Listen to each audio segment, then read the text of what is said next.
ಶ್ರೀ ಬರಗೇರಮ್ಮ, ದಕ್ಷಿಣ ದಿಕ್ಕಿನ ರಕ್ಷಕಿ, ಭಕ್ತಾದಿಗಳ ನೆಚ್ಚಿನ ಅಮ್ಮ.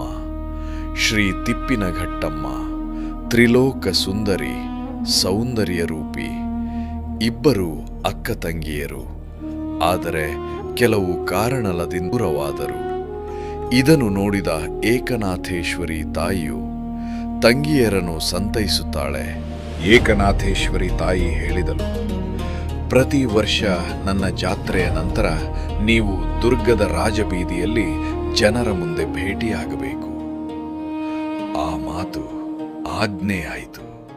ಇಂದಿಗೂ ಪ್ರತಿ ವರ್ಷ ಇಬ್ಬರು ದೇವಿಯರು ಮೆರವಣಿಗೆಯಲ್ಲಿ ಬಂದು ರಾಜಬೀದಿಯಲ್ಲಿ ಭೇಟಿಯಾಗುತ್ತಾರೆ.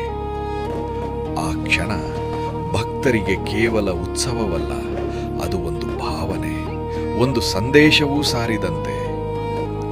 ಅಕ್ಕ ತಂಗಿಯರ ಶಕ್ತಿ, ಇವರಿಬ್ಬರ ಪ್ರೀತಿ, ಸ್ನೇಹವೇ ದೈವತ್ವ.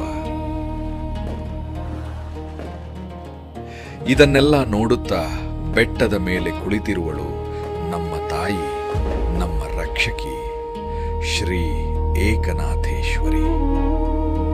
ಇದು ಕೇವಲ ಒಂದು ಕಥೆ ಅಲ್ಲ, ಇದು ಚಿತ್ರದುರ್ಗದ ಅಕ್ಕ ತಂಗಿಯರ ಸಂಬಂಧ.